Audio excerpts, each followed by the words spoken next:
vous remercie vivement pour tous les développements que vous avez eu à faire. Alors, nous allons parler de l'opposition ivoirienne. Comme vous le savez, la semaine dernière, le secrétaire exécutif Cissé Ibrahim Bakongo, au cours de certaines rencontres avec les militants, il avait eu à parler de l'opposition ivoirienne et nous allons parler de l'opposition ivoirienne également. Voilà ce qu'il disait en quelque sorte. Il a dit que l'opposition ivoirienne a décidé de quitter la CEI. L'opposition ivoirienne dit qu'elle ne va pas aller aux élections avec la liste électorale qui est présente en ce moment.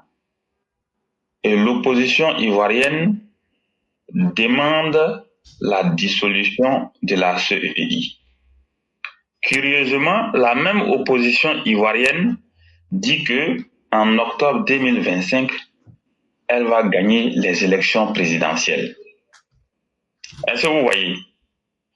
Donc, il avait dit en l'occurrence que ça veut dire ce que ça voulait dire.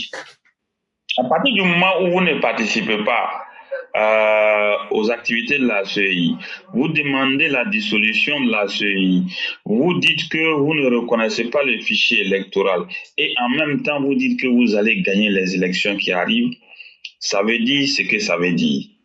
Et mieux, il renchérissait en disant, là où ils vont, nous on dort juste derrière. Ce qui veut dire quoi en des termes très simples? Cette opposition que vous voyez a un seul plan machiavélique en tête. Faire coup d'État, dissoudre la CEI, nommer des gens qui vont leur être favorables au sein d'un organe qui va organiser des élections frauduleuses et puis proclamer des résultats qui vont leur être favorables. C'est tout. Voici leur plan. C'est-à-dire l'opposition en ce moment-là, ils font le coup d'État. Quand ils finissent le coup d'État, ils vont dissoudre toutes les institutions, ils vont mettre les transitions en place, ils vont nommer des gens qui leur sont favorables à la commission électorale, et puis ils vont faire semblant d'organiser des élections, et puis proclamer des résultats qu'ils ont gagnés. Voici tous les plans. Mais est-ce que quand on a réfléchi là, que pour quelqu'un qui est intelligent, connaissant toute l'histoire que la Côte d'Ivoire a subie de 93 jusqu'à aujourd'hui, là, quelqu'un qui est intelligent, il sait qu'un tel plan là, pour le mettre en exécution, mais ça va être difficile. C'est pas possible parce que ceux qui sont en face ne vont jamais vous laisser en paix. La réalité est celle-là. Cette opposition essaye tout pour le tout, mais ça ne va toujours pas. La vie est chère. On a essayé de marcher, ça n'a pas marché. On est passé par l'AES, par les cyberactivistes, pour dénigrer, ça ne va pas. Les fake news, ça ne va toujours pas. Bon, on essaie de voir comment on peut arriver à faire révolter les Ivoiriens en lançant des opérations Kokoko.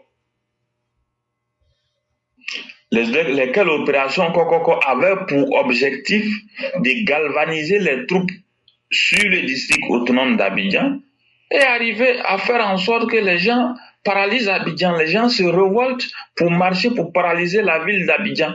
Voilà l'un des objectifs de cette opération Kokoko. Ça n'a rien donné. On a réuni les militants à Dabou. Derrière ça, on a profité pour galvaniser les miliciens. Bon, ça c'est fini. On a lancé des menaces. On dit qu'on allait marcher dans 2 semaines. Ça n'a pas donné quelque chose de conséquent. Qu'est-ce qu'on a fait? On est allé réunir les militants au siège pour les chauffer à blanc, pour dire, bon, On va marcher plus tard, on ne marche pas maintenant. Tidjane Thiam lui aussi qui comptait sur le coup d'État. Il se rend compte que les choses sont devenues difficiles, donc lui, il est resté en France. Il reste en France, il va multiplier les attaques médiatiques contre la Côte d'Ivoire, les dénigrements, le harcèlement, l'intoxication, les fake news, les tapages médiatiques. Toutes les stratégies de communication sont mises en place en ce moment sous vos propres yeux. Et vous voyez, depuis Paris, il le fait, ça ne prend pas. Alors, on essaie le tout pour le tout. Brendoumi Ismaïla, Kwasi Traoré, lance un appel pour dire que oui, à partir du 2 mai, la vie va s'arrêter en Côte d'Ivoire. Si vous ne remettez pas le nom de Tidjane Thiam, vous allez voir, on va paralyser Abidjan, on va empêcher les Ivoiriens de vivre, on va faire ceci, cela, sortir massivement. Tout ça, ça ne prend pas. Qu'est-ce qu'on va faire? Aujourd'hui, en ce moment où nous parlons même, ils sont en train de réunir les gens à Port-Boué, puisque c'est là-bas qu'ils arrivent à gagner les élections municipales. Donc, on réunit les gens à Port-Boué pour essayer de les galvaniser, pour les chauffer à blanc, pour qu'ils fassent quelque chose. Mais tout ça jusqu'à quand? Mais la réalité est celle-là. L'adversaire qui est le parti politique au pouvoir, mais ne se laissera jamais faire. Donc, nous disons aux militants RHDP de ne pas se laisser faire. À partir du 21, le 20, le 21, le 22, là, il y aura le congrès. Donc, que les militants RHDP commencent à se mobiliser partout sur toute l'étendue du territoire. Après le parc des expositions, il y aura des démonstrations de force au stade de BMP. Donc, il faut que les militants se mobilisent partout sur toute l'étendue du territoire.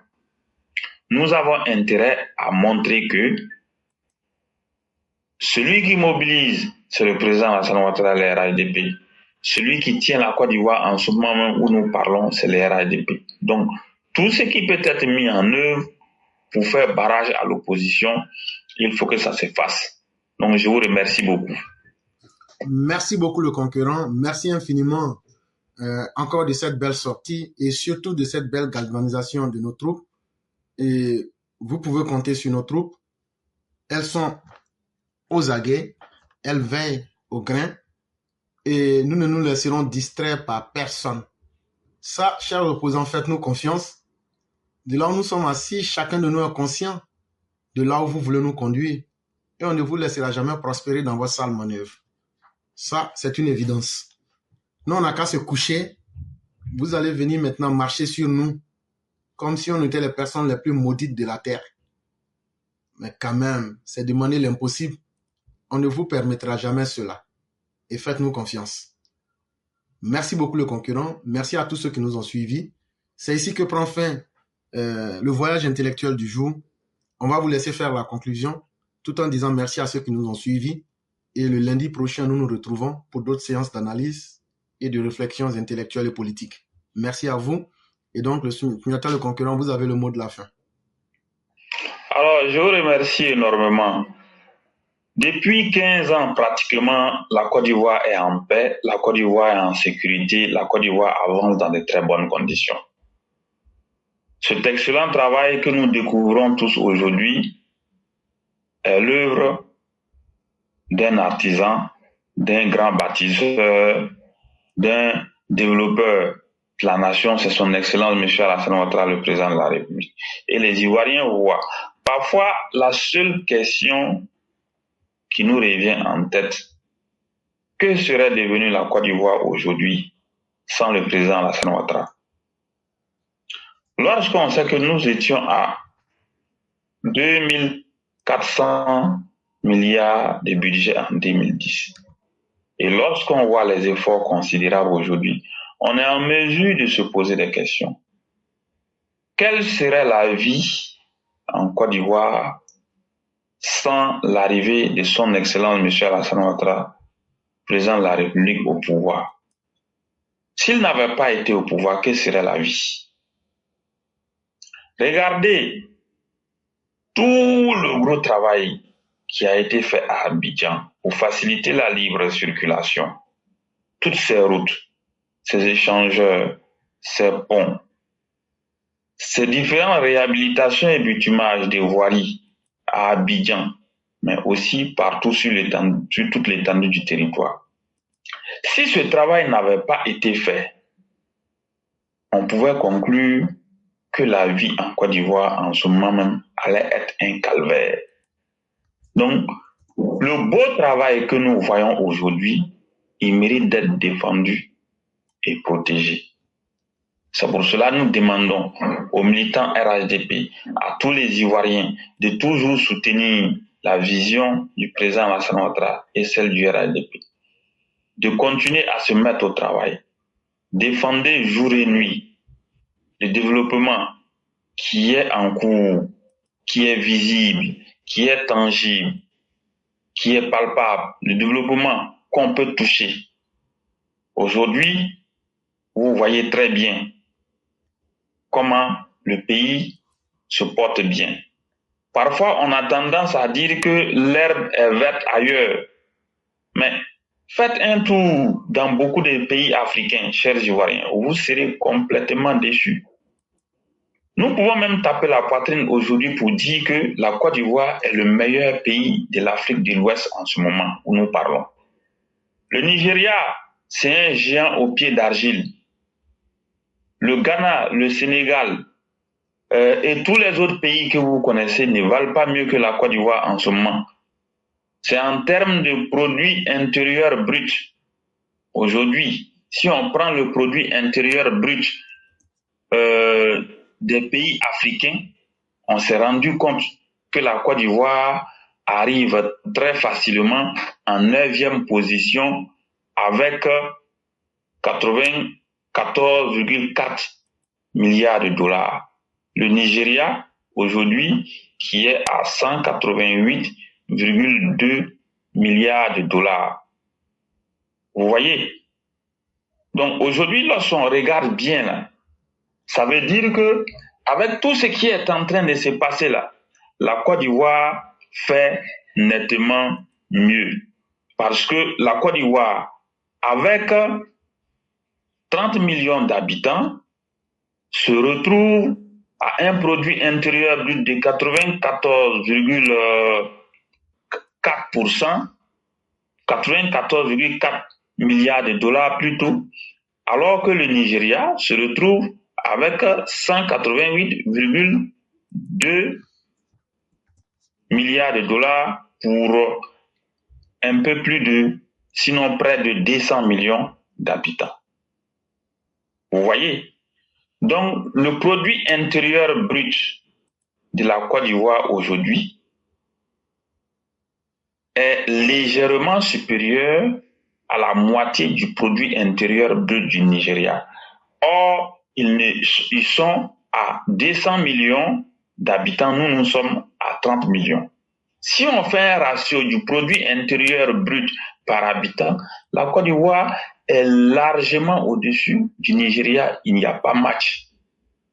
Donc aujourd'hui, là, tous les indicateurs montrent que la Côte d'Ivoire, qui est la 9e puissance africaine avec 94,4 milliards de dollars, est un excellent pays.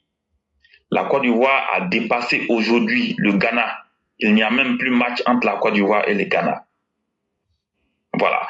Dans un passé récent, nous vous avions dit que le produit intérieur brut de la Côte d'Ivoire était sensiblement égal au produit intérieur brut combiné du Cameroun et du Sénégal. Ça veut dire si on prend l'ensemble des richesses ivoiriennes, c'est à peu près égal à l'ensemble des richesses du Cameroun et du Sénégal. Donc, quand on voit tout ceci, on n'a pas besoin d'aller dans tous les sens. Il faut confirmer la dynamique de développement de son Excellence M. Alassane Ouattara, le président de la République. Je vous remercie, portez-vous bien. Demain sera un autre jour, à lundi, pour une autre émission. Merci infiniment à vous, le concurrent. Merci à tous ceux qui nous ont suivis. Tous nos respects appuyés à Mère Khadija Koné Soukoulé. au patriarche Amara Bakayoko, au patriarche Martial Koulibaly, au grand maître Marius Koudou, ainsi qu'à tous les Chao et toutes les Mao qui nous suivent. Vous avez tous nos respects.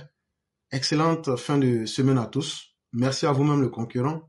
Malgré tout le programme chargé, vous tenez à vous exprimer sur la Côte d'Ivoire. Ça demande de votre patriotisme. Et vraiment, merci à vous. Et merci surtout de nous éduquer en bon didacticien que vous êtes. Excellente soirée et très bon week-end à chacun et à chacune.